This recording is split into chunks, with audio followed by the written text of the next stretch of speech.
At 07:15 hours on July 25, 1944, the ground began to shake near the French village of St. Lo. General-Lieutenant Fritz Bayerlein, commander of the elite Panzer Lehr Division, looked up from his command post as a sound unlike anything he had ever heard rolled across the Normandy hedgerows. American bombers were coming. Not dozens, not hundreds. 1,500 heavy bombers blackened the sky in waves, dropping over 3,000 tons of explosives onto a rectangle of French countryside just 6 kilometers wide. But it was not the bombs alone that broke the Panzer Lehr Division that morning. It was what came next. As the last aircraft droned away, over 1,100 American artillery pieces opened fire simultaneously.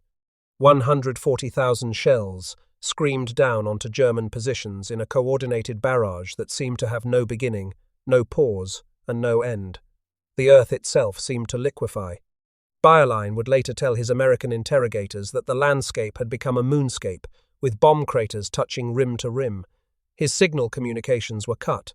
No command was possible. Several of his men went mad and rushed around in the open until they were cut down by splinters.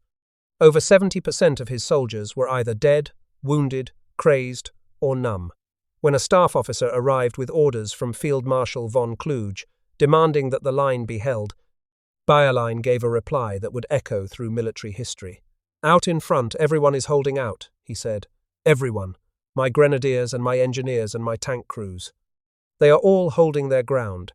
Not a single man is leaving his post. They are lying in their foxholes, mute and silent, for they are dead." The Panzer Lehr Division, one of the finest armoured formations in the German army, had ceased to exist as a fighting force in a single morning. This was not an isolated incident. This was not a single bad day on a single battlefield. This was the new reality of warfare that American artillery had created. German generals, interrogated after the war in detailed debriefings for the United States Army Historical Division, would consistently identify American artillery as the arm they feared most. Not the Sherman tanks that their panzers could destroy at range, not the P-47 Thunderbolts that could be driven off by flak batteries.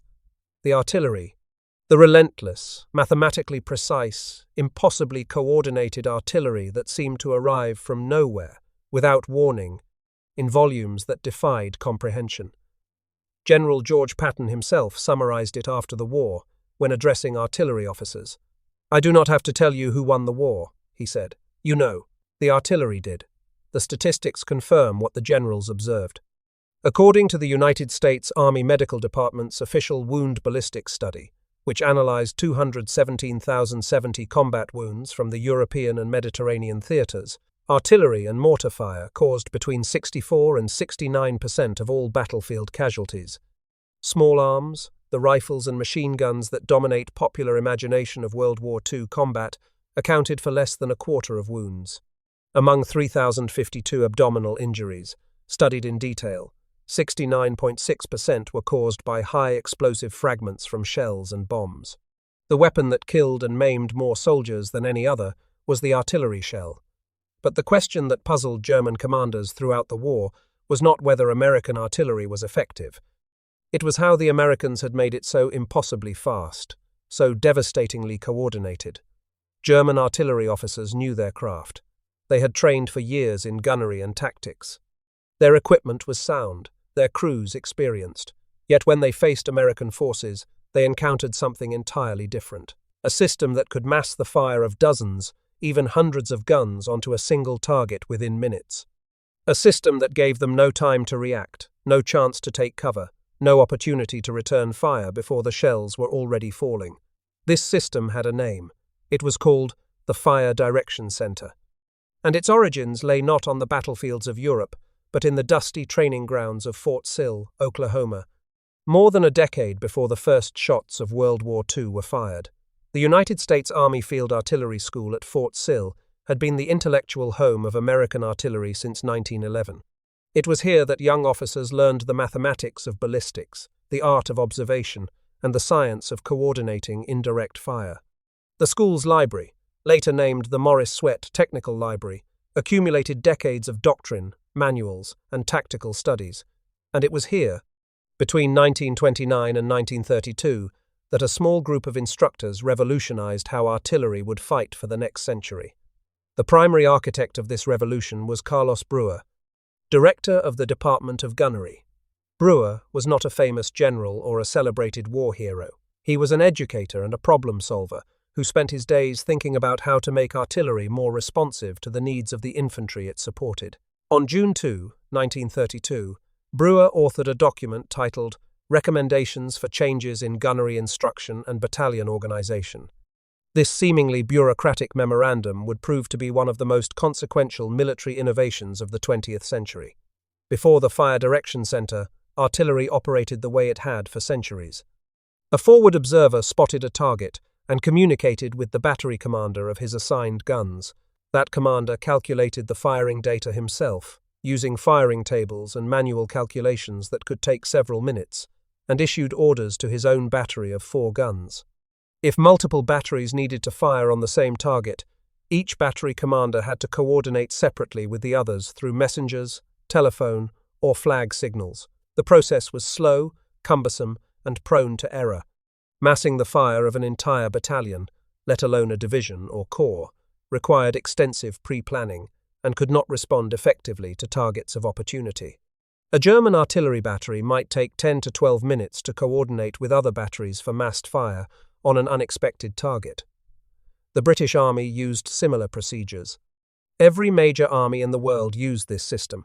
It was simply how artillery worked. Brewer asked a simple question that would change everything. What if we centralized all the calculations? The Fire Direction Center he developed placed all computational work at the battalion level.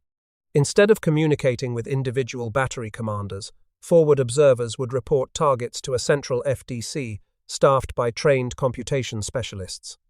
At this center, personnel would plot the target on a large firing chart that showed the precise surveyed positions of every gun in the battalion. These positions were established by survey teams using theodolites and measuring chains to create a common grid system. Using graphical firing tables, essentially specialized slide rules calibrated for each weapon and ammunition type, the FDC computers would calculate the exact elevation, deflection, powder charge, and fuze settings needed for each battery to hit the target. A graphical sight table computed corrections for height differences between guns and targets. Tabular firing tables provided further adjustments for wind speed and direction, atmospheric pressure, temperature, propellant temperature, and barrel wear. The FDC would then transmit pre-computed fire commands to all batteries simultaneously over radio and wire. By the early 1930s, Brewer's gunnery department had demonstrated the ability to mass an entire battalion's fire using the new centralized method. His successor, Major Orlando Ward, continued refining the system through exercises and training. The implications were profound and immediate. Under the old system, massing fire from multiple batteries required 10 to 12 minutes of coordination for unplanned targets. Under the Fire Direction Center system, a single forward observer could bring the fire of an entire battalion, typically 12 guns organized in 3 batteries, onto a target in approximately 3 minutes. Adding another echelon, from battalion to division artillery, added roughly 3 more minutes. Adding corps artillery, added 3 more. Under this system, any forward observer could potentially bring the fire of an entire corps artillery against a single target within minutes. No other army in the world could do this. The mathematics that made this possible were not especially complex. What made the American system unique was standardization at every level. Every battery in a battalion was precisely surveyed onto a common grid with a shared base point. Every gun used the same firing tables published by the Field Artillery School. Every radio operated on compatible frequencies following standard signal operating instructions. Every observer followed the same call for fire procedure taught at Fort Sill. This meant that a forward observer with the 29th Infantry Division in Normandy could call fire from an artillery battalion he had never worked with before, using procedures identical to what he had learned in training, and expect accurate rounds on target within minutes. The system was designed to be universal and redundant. The Fire Direction Center also enabled a technique that would become the most psychologically devastating innovation in artillery warfare. It was called time on target. In a conventional barrage, all guns fire at the same moment, but shells arrive at different times because batteries are positioned at different distances from the target. A battery 3 miles from the target might have shells arrive in 20 seconds, while a battery 6 miles away might require 40 seconds of flight time. This gives soldiers under bombardment time to react.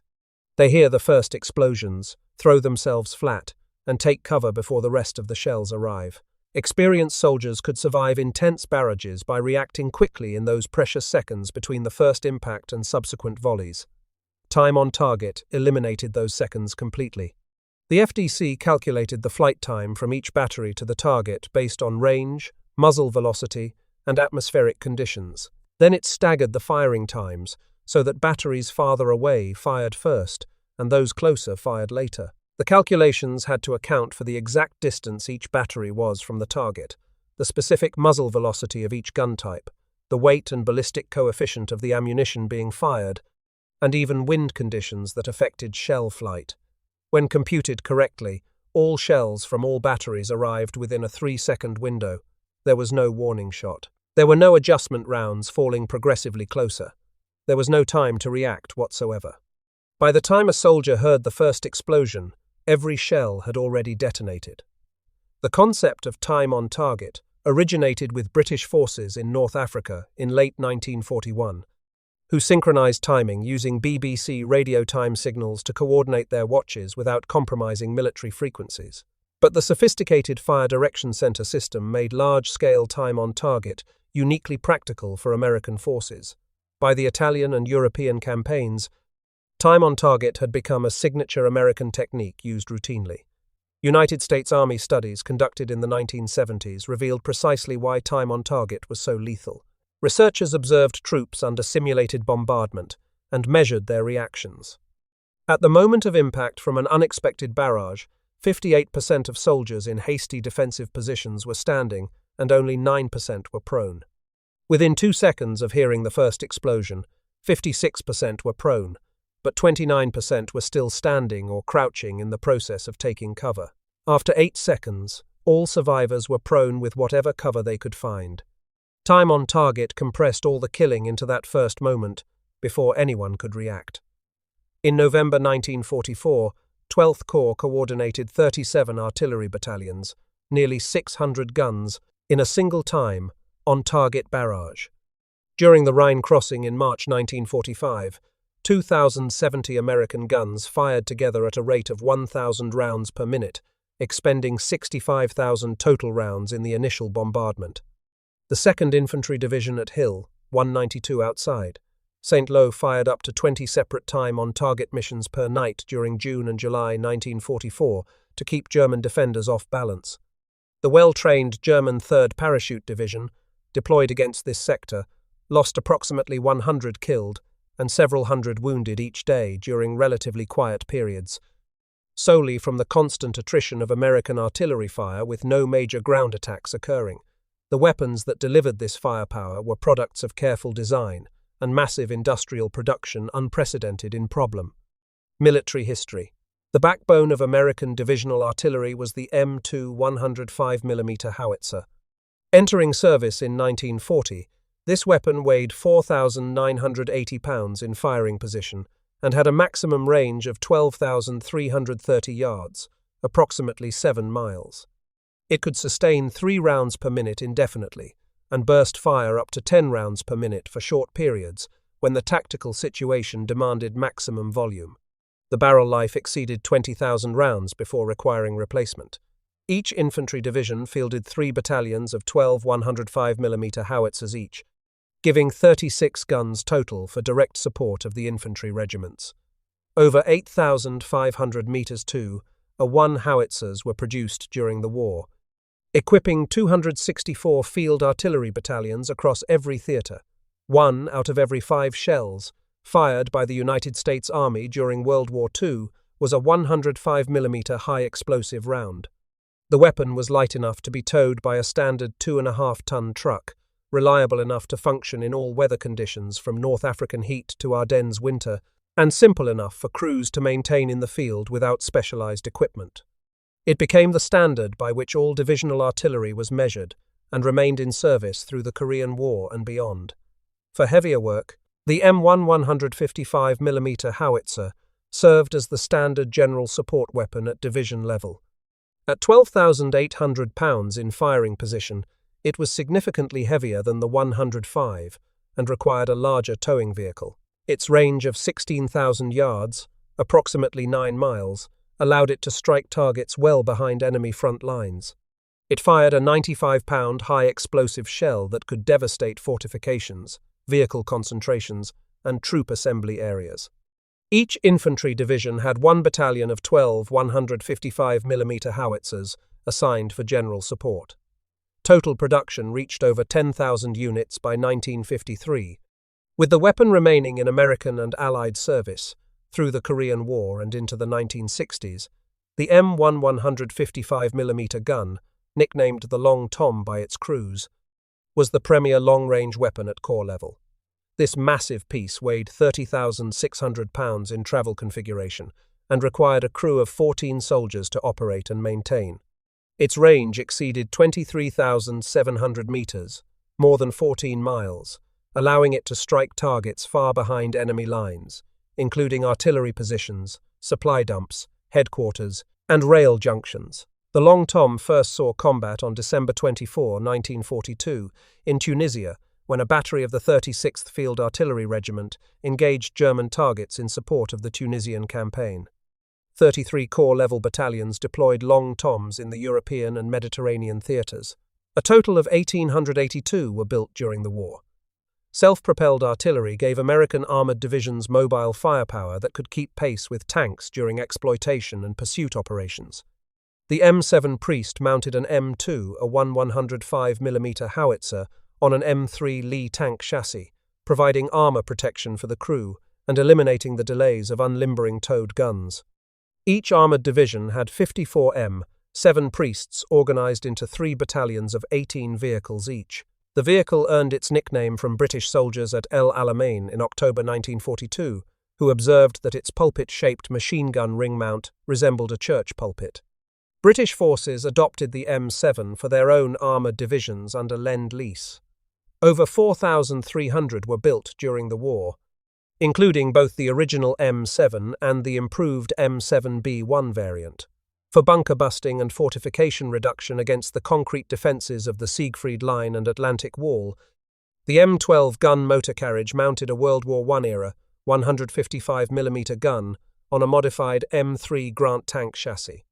Though only 100 were built initially, and 74 were refurbished for D-Day operations, the M12 earned the nickname Door Knocker from infantry, grateful for its ability to reduce strongpoints. Its armor-piercing rounds could penetrate up to 7 feet of reinforced concrete at ranges up to 2,000 yards in optimal conditions. Against the bunkers and pillboxes of German defensive lines, the M12 proved invaluable throughout the campaign, from Normandy to the heart of Germany. But weapons without eyes are merely noise. The American artillery system depended entirely on the men who served as its observers. Forward observers were embedded directly with frontline infantry companies, typically consisting of an officer, a non-commissioned officer, and 2 radio operators who lived and fought alongside the troops they supported. They carried the same weapons as infantrymen, dug the same foxholes, ate the same rations, and faced the same dangers from enemy fire. Their job was to be the eyes of the artillery, spotting targets and calling fire, but this meant they had to be where they could see, which invariably meant close to or in front of friendly lines. Their equipment included the SCR-610 vehicular FM radio, operating in the 27 to 39 MHz frequency range, with a 5-mile range and approximately 2 watts of output power. The radio could be mounted in a jeep or light vehicle for mobile operations. For dismounted operations in terrain where vehicles could not follow, observers carried the battery-powered SCR-609, which had similar capabilities, but could be packed by soldiers on foot. Wire communications using EE 8-field telephones and W110 field wire served as the primary backup and were often preferred when positions were static, as wire was more reliable and harder for the enemy to intercept. Redundancy was built into every level of the system. The call for fire procedure followed a standardized sequence that any trained American soldier could execute under the stress of combat. The observer identified himself and his unit to the Fire Direction Center. He described the target in clear terms, such as 2 machine guns in the open at coordinates such and such, or enemy infantry in tree line, estimate 1 company strength. He provided the location by grid coordinates from his map, or by shift from a known reference point previously registered by the artillery. He specified the engagement method and ammunition desired, whether high explosive, white phosphorus for screening, or other types. The Fire Direction Center read back each element to confirm accurate transmission, computed firing data using the graphical firing tables and charts, transmitted fire commands to the designated batteries, and announced shot when the guns fired. 5 seconds before estimated impact, the FDC announced splash as a warning. The observer watched the fall of rounds through binoculars, sent corrections in mils for deflection and meters for range, and the cycle repeated until he was satisfied with the accuracy and called fire for effect, which brought all guns into sustained fire on the target. The entire process, from initial call to first rounds on target, took roughly 3 minutes at battalion level. What made the American system unique was its redundancy and universality across the entire force. By 1943 and 44, the Army trained all personnel down to platoon sergeants in forward observer procedures. This was documented by military historian Michael Doubler in his study Closing with the Enemy.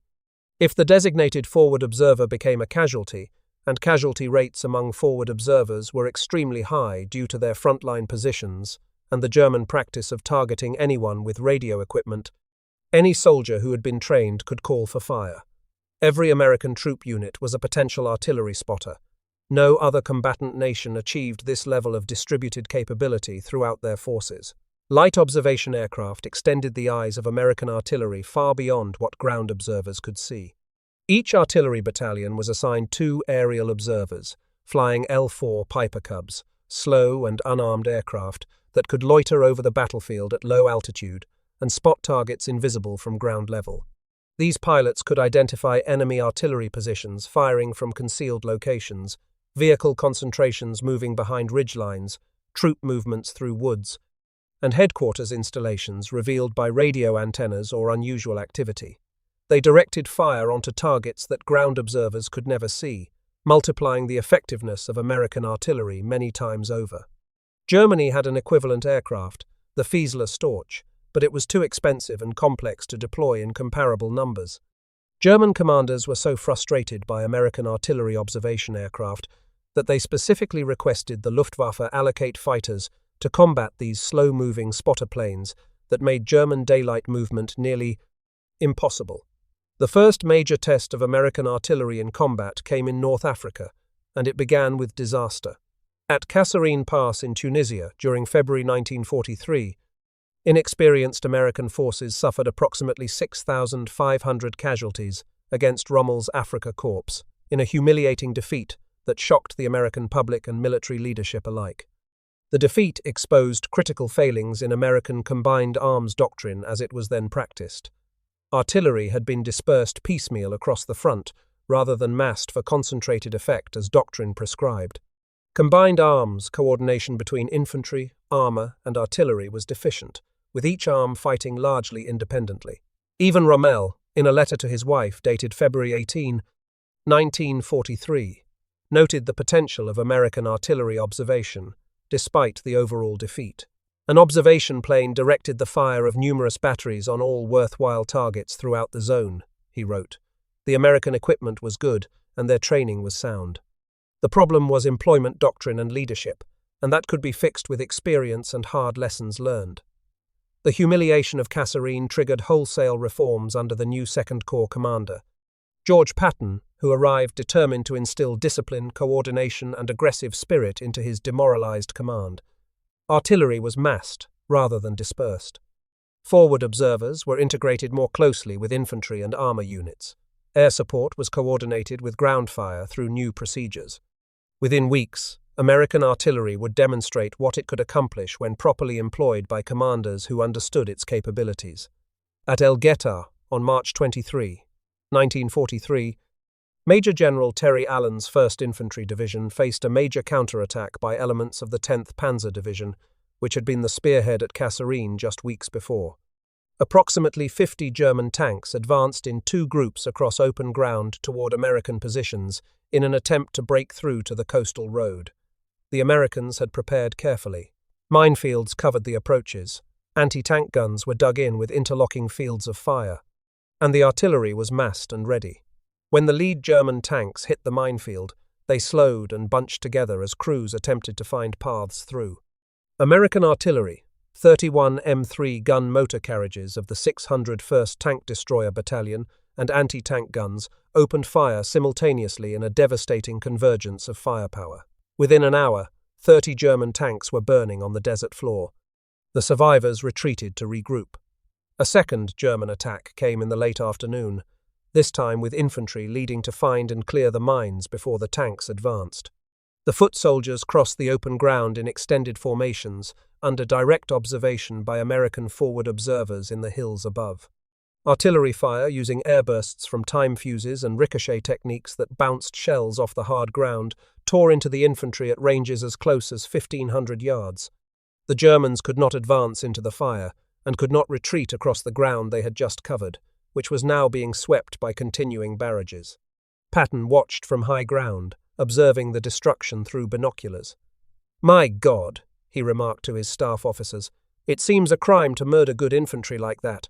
By March 25, the 10th Panzer Division had only 26 operational tanks remaining from an original strength of over 100. Guettar was the first time in the war that American forces stopped a full-scale German panzer attack. The artillery, properly coordinated with infantry, anti-tank weapons, and obstacles, had proven what it could accomplish. The lessons of North Africa were applied ruthlessly in Sicily, Italy, and finally in the decisive campaigns of France and Germany. Operation Cobra on July 25, 1944. The offensive that broke open the Normandy hedgerow country and enabled the race across France, employed not only the 1,500 heavy bombers that history remembers, but also 1,100 artillery pieces, firing 140,000 rounds for 7th Corps and 27,000 rounds for 8th Corps. 9 heavy, 5 medium, and 7 light artillery battalions provided corps and army-level support beyond the divisional artillery organic to each attacking division. 2 weeks later, the German counterattack at Mortain demonstrated how forward observers could hold an entire front against armoured assault when properly supported by massed artillery. On August 7, 1944, Hitler personally ordered Operation Lüttich, an ambitious counteroffensive aimed at cutting off Patton's breakout forces by driving west to Avranches and the sea. Roughly 300 tanks from 4 panzer divisions, including 2nd Panzer, 1st SS Panzer, 2nd SS Panzer, and 116th Panzer, struck through the town of Mortain in the pre-dawn darkness. The 30th Infantry Division bore the brunt of the assault.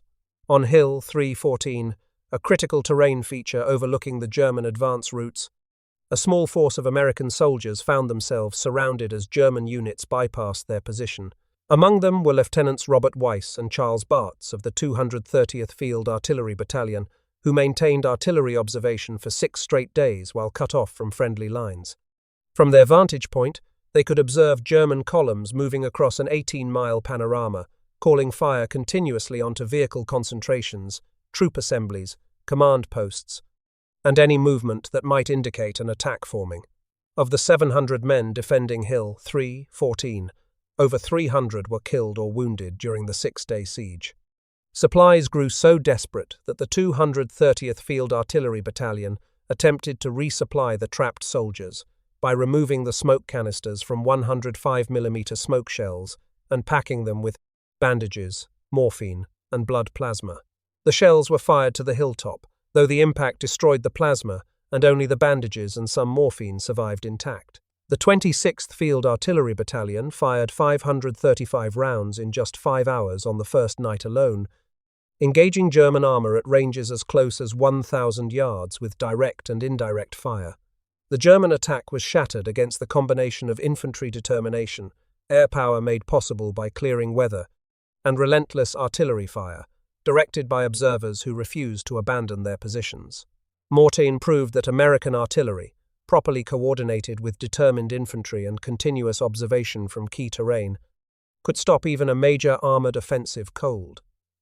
The Battle of the Bulge in December 1944 brought the most severe test of American artillery and its most dramatic secret weapon. At Elsenborn Ridge, on the northern shoulder of the German penetration, the 99th, 2nd, and 1st Infantry Divisions, held a line that the German attack plan absolutely required them to break. If the Germans could not get through Elsenborn Ridge, they could not reach the roads beyond that their mobile forces needed for exploitation toward Antwerp. Over 300 heavy artillery pieces, an entire corps artillery concentration, supported the defenders. On December 22, at the village of Dom Butgenbach, the 1st Infantry Division artillery fired 10,000 rounds in a single day, as waves of German infantry and armour attempted to break through. Such was the ferocity of the artillery fire that while several German tanks managed to penetrate gaps in the infantry lines, not a single German infantryman managed to reach the American defensive foxholes. Every assault was broken up by shells before the attackers could close. The 246th Volksgrenadier Division's final attack was stopped by artillery fire, virtually at the moment it began, with survivors reporting that shells were falling among them before they had advanced 50 meters from their jump-off positions. Elsenborn Ridge was the only sector of the entire Ardennes front where the Germans failed to make any significant advance. American artillery held the shoulder. At Bastogne, surrounded and cut off by German forces that had bypassed the town, the 463rd Parachute Field Artillery Battalion fought with just 594 men under the command of Lieutenant Colonel John Cooper, Jr. When ammunition supply was cut off and reserves dwindled, fire was restricted to 10 rounds per gun per day. Cooper's crews repositioned their howitzers for direct fire against tanks, a desperate measure that put artillerymen in the role of tank destroyers. On Christmas morning, 18 Mark IV tanks, accompanied by infantry, advanced toward the Hemrule area in pre-dawn darkness, with approximately 11 tanks reaching positions near the battery. At first light, Cooper's crews opened fire at point-blank range with every round they had available. The armoured assault was repulsed in fierce close-range combat, but the Bulge also saw the combat debut of one of the most closely guarded secrets of the entire war. The VT proximity fuse, designated VT for variable time, contained a miniaturized radar transmitter fitted inside an artillery shell. This tiny vacuum tube radar, rugged enough to withstand the shock of firing and the spin of flight, emitted radio waves that bounced off the ground below. When the return signal reached a certain strength, indicating the shell was approximately 20 to 50 feet above the surface, the fuse detonated the shell in an airburst. Shrapnel showered downward at high velocity into foxholes, trenches, and behind cover that would have provided protection from conventional ground-burst shells. The proximity fuse had been used at sea against Japanese aircraft since 1943, with devastating effect on kamikaze attacks. But ground use over land had been strictly forbidden for fear that the Germans might recover an unexploded shell, analyze the fuse, and either copy the technology or develop countermeasures. The secret was considered so vital that commanders were specifically prohibited from authorizing ground use under any circumstances short of direct orders from the highest levels. On December 16, 1944, the first day of the German offensive, a colonel commanding an artillery group in the Monschau sector broke the embargo without authorization to support the 38th Cavalry Squadron, which was being overrun by German infantry. Within days, as Eisenhower requested and received formal clearance from Washington, 200,000 proximity-fused shells, code-named POSIT, were deployed across the Ardennes front. The effect was devastating beyond anything anticipated, even by the scientists who had developed the weapon. Vannevar Bush, head of the Office of Scientific Research and Development, which had overseen fuse development, estimated that the proximity fuse had increased anti-aircraft artillery effectiveness 7-fold, and ground combat results suggested similar multiplication of killing power. At Malmedy, proximity-fused rounds were so lethal that SS troops charged into American lines, screaming "Kamerad," the German word for comrade used as a cry of surrender, rather than endure more airbursts.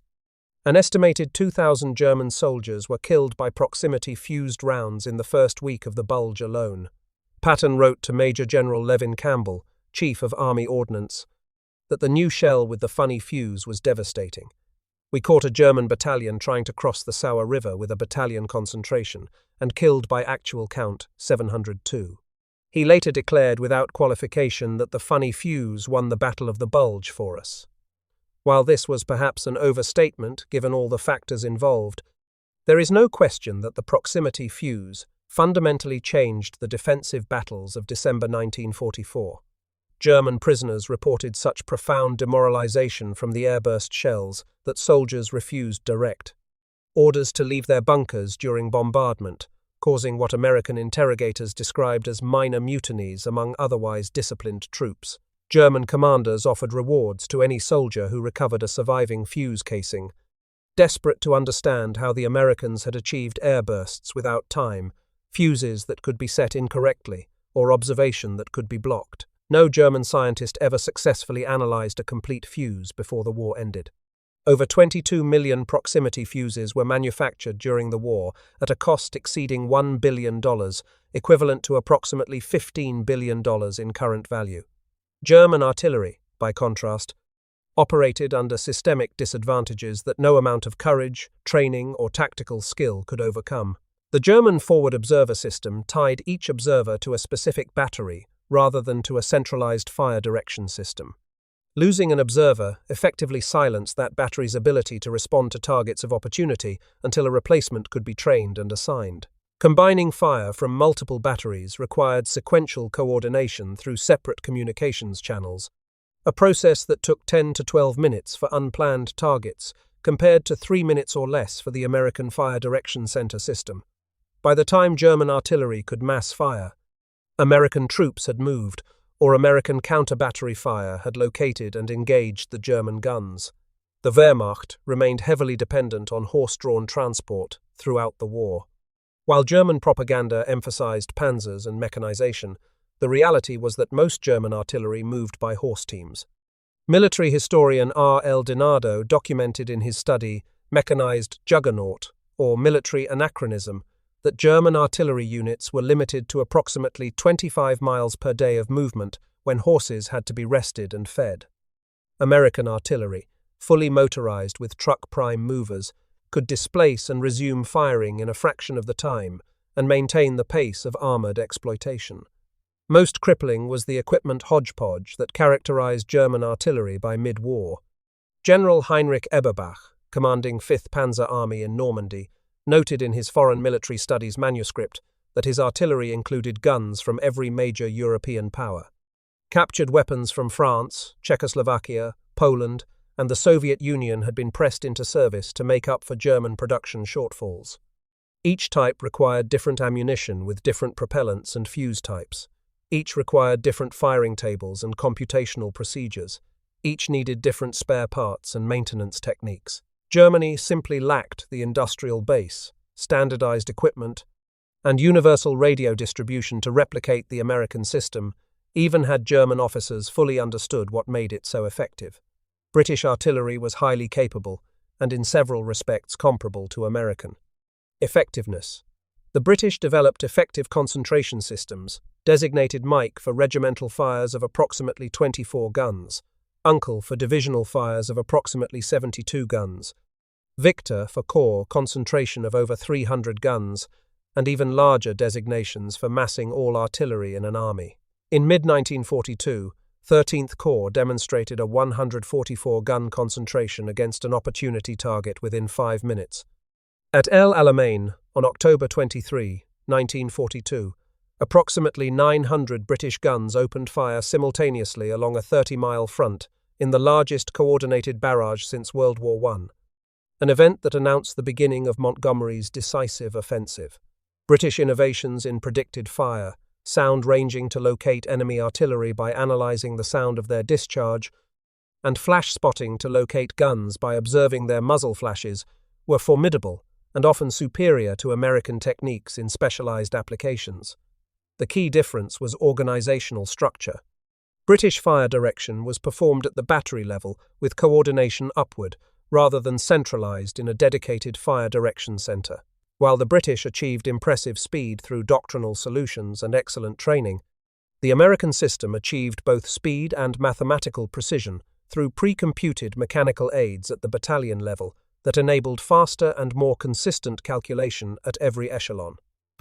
Soviet artillery operated on an NDF-EES, entirely different philosophy that reflected both Russian military tradition and the realities of the Eastern Front. Stalin called artillery the god of war, and by the end of the conflict, the Red Army had concentrated 65% of its artillery, in approximately 90 artillery divisions under centralized high command control, rather than permanently assigned to specific armies or fronts. This allowed concentration of artillery on a scale no other nation attempted. At the Battle of Silo Heights in April 1945, over 9,000 guns and Katyusha rocket launchers lined an 18.5-mile front, one weapon approximately every 11 feet, and fired an estimated 500,000 shells in the first 30 minutes of the assault on Berlin. For Operation Bagration in June 1944, the offensive that destroyed German Army Group Center, the Soviets assembled over 32,000 guns and mortars with 2,306 Katyusha rocket launchers. No other nation could match this mass concentration. But Soviet doctrine was fundamentally pre-planned and methodical. Massive bombardments followed fixed schedules that troops rehearsed for days or weeks before an offensive. This meant that German generals learned to predict Soviet artillery preparations based on the buildup of ammunition and guns observed by reconnaissance, and they would pull their forward troops back from positions that were about to be bombarded, leaving empty trenches to absorb the shells. Soviet artillery traded flexibility for mass.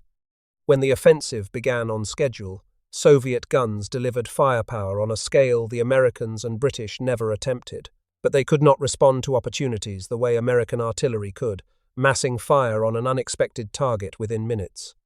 American artillery achieved both responsiveness and concentration through a system that could plan major bombardments or improvise against fleeting targets with equal effectiveness.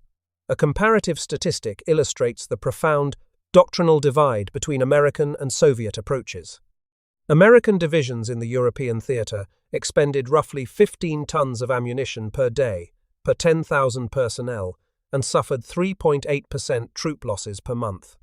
Soviet divisions on the Eastern Front expended approximately 5 tons of ammunition per 10,000 personnel and lost 8.5% of their strength per month. The American approach spent shells to save lives, expending vast quantities of steel to destroy enemy positions before infantry had to assault them directly. The Soviet approach, in the assessment of Russian military historian Alexei Isaev, who studied both systems extensively, provided speed by spending lives instead of ammunition. The American ammunition advantage was built on an industrial base that dwarfed anything the Axis powers could match, even at the peak of their conquests. The United States produced approximately 193,000 artillery pieces during the war, compared to German production that never exceeded their losses from combat and wear. The American military-industrial complex operated 86 ammunition plants across the continental United States. Artillery ammunition production reached staggering levels, with peak monthly output of 155mm rounds alone, exceeding 500,000 in the months of heaviest fighting.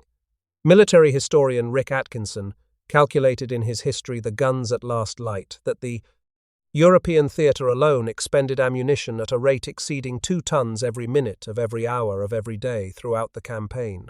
American commanders could call fire, knowing that supply would follow from ports and depots that stretched in an unbroken chain back to American factories. German commanders had to ration every shell, as Allied bombing and interdiction steadily reduced what little production remained. The American advantage was not just volume, but standardization that enabled efficient distribution. The United States Army fought primarily with 2 main gun types at division level, the 105mm and 155mm howitzers, using uniform ammunition, training, and procedures across every division in every theater. Any ammunition dump anywhere in the theater could supply any artillery unit.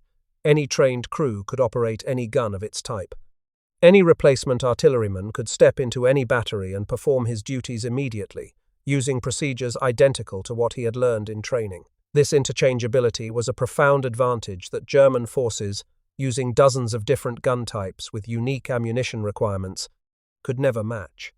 Post-war assessments across decades have converged on a remarkably clear consensus about American artillery effectiveness.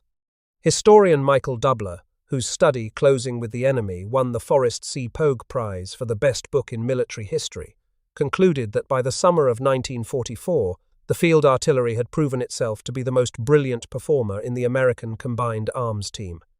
Max Hastings wrote in his history, Overlord, that it remains an extraordinary feature of the war in the West, that British and American soldiers were called upon to fight the German army with weapons inferior in every category save that of artillery, where American tanks, anti-tank guns, and infantry weapons were often outmatched by their German counterparts. American artillery had no peer. Dwight Eisenhower himself stated in a speech in Ottawa on January 10, 1946, that the speed, accuracy, and devastating power of American artillery won confidence and admiration from the troops it supported and inspired fear and respect in the enemy. The massed fire technique, he concluded, was one of the decisive factors of our ground campaigns throughout the world. The German perspective, preserved in approximately 2,500 foreign military studies, produced between 1945 and 1959 by former senior German officers writing for the United States Army Historical Division, consistently acknowledged American artillery superiority. These manuscripts, organized in series designated ETHINT A, B, C, D, T, and P, contain extensive testimony about artillery operations, tactics, and organization. German officers consistently rated American artillery as the arm they most feared and most respected. The legacy of American artillery innovation extends far beyond the battlefields of World War II. The Fire Direction Center concept, developed at Fort Sill in the early 1930s, became the foundation of all subsequent American artillery doctrine through the Cold War confrontation with the Soviet Union and into the 21st century. The principles of centralized fire control, mathematical precision, rapid response to calls for fire, and massing of dispersed batteries remain central to how modern militaries coordinate indirect fire, whether from howitzers, rockets, or mortars. The proximity fuse evolved into families of smart munitions, including laser-guided shells, GPS-guided projectiles, and sensor-fused weapons that represent the direct descendants of the World War II innovation. The doctrine of spending steel instead of blood, of using overwhelming firepower to minimize friendly casualties whenever possible, became an enduring principle of American military thinking that continues to shape how the nation approaches warfare. Fritz Bayerlein's words after Operation Cobra were not the complaint of a defeated general making excuses for his failure. They were the honest assessment of a professional soldier who had commanded elite troops against multiple enemies and who recognized that he had faced something unprecedented. His men had not fled. They had not surrendered. They had not failed in their duties. They had held their positions exactly as trained German soldiers were supposed to do, and they had died in those positions, mute and silent in their foxholes, because nothing in decades of German military experience had prepared them for the weight of fire that American artillery could deliver. The Fire Direction Center, the time-on-target technique, the proximity fuse, the forward observer network, the standardized equipment, the light observation aircraft, the massive industrial base. All of these elements came together in the American system to create something far greater than the sum of its individual parts. A system that could put steel on target faster, more accurately, and in greater volume than any other nation on Earth had ever achieved. The German generals who called American artillery impossible to escape were not engaging in hyperbole or making excuses for defeat. They were describing a mathematical reality that governed every engagement. Once an American forward observer had eyes on a target and a functioning radio, that target had approximately 3 minutes to live before shells began falling. And there was nothing the Wehrmacht, despite all its tactical skill and fighting spirit, could do about it. War correspondent Ernie Pyle, who lived with the American infantry, shared their dangers, and eventually died among them on Iwo Jima in the Pacific, captured the essence simply in his book Brave Men. "Our artillery," he wrote, pausing before adding, "the Germans feared it almost more than anything we had." After decades of research, thousands of pages of testimony from both Allied and German participants, and careful analysis of casualty statistics and operational records, historians have confirmed that the correspondent who knew the infantry best was exactly right.